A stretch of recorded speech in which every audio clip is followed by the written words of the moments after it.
Στόχος ο δικός μου και του καινούριου ιδιοκτήτη δεν είναι η ΑΕΚ να παίζει στο UEFA, αλλά να παίζει στο Champions League. Να γίνει η ΑΕΚ όπως ήταν παλιά, να γίνει η μεγάλη ομάδα, η ΑΕΚάρα για εμάς τους ΑΕΚτζίδες,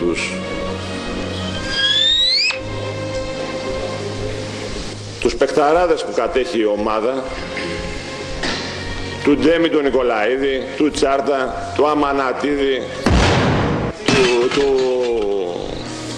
του Ατματζίδη,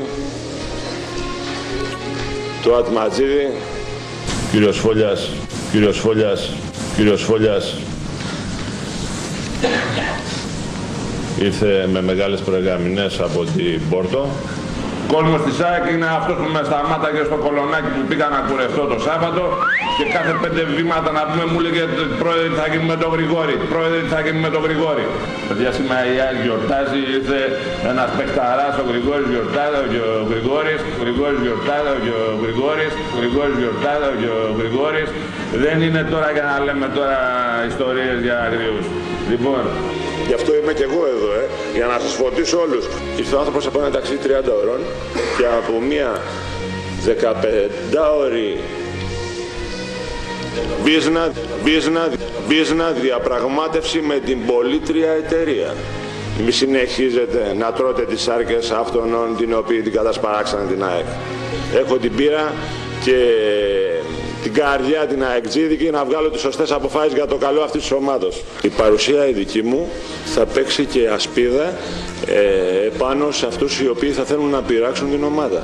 Είναι ο ένατος στην κατάσταση της FIFA σε όλο τον κόσμο και πιστεύω ότι δεν θα μπορούσε ποτέ κανένας αεκτζίδης να φανταζόταν ότι θα φέρναμε στην ΑΕΚ το Φερνάντο Σάντος. Και η ομάδα αυτή θα γίνει πολύ μεγάλη, να πούμε. Την ευθύνη θα την έχει αποκλειστικά ο καινούριος τεχνικός της ομάδος, γιατί εγώ δεν είμαι τεχνικός.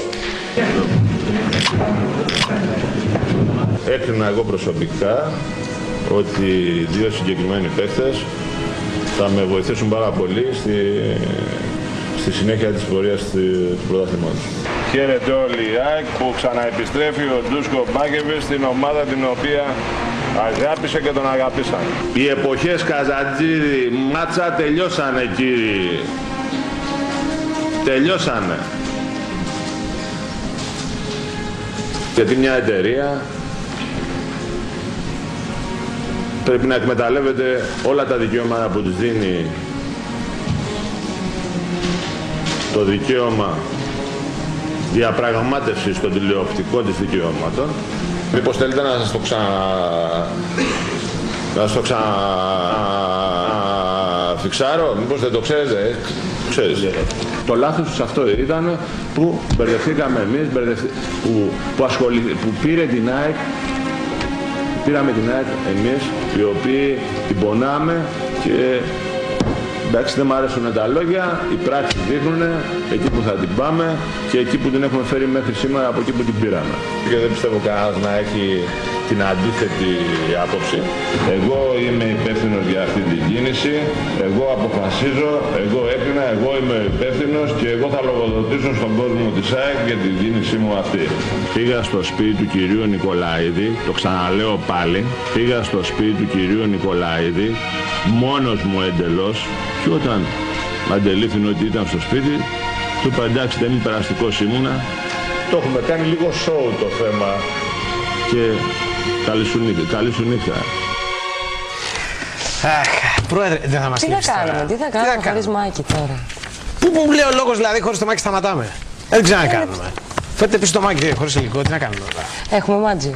Έχουμε νούμερο 1. Νούμερο 1 και μετά αποφάνιση. Βάλε το βίντεο να γράφει.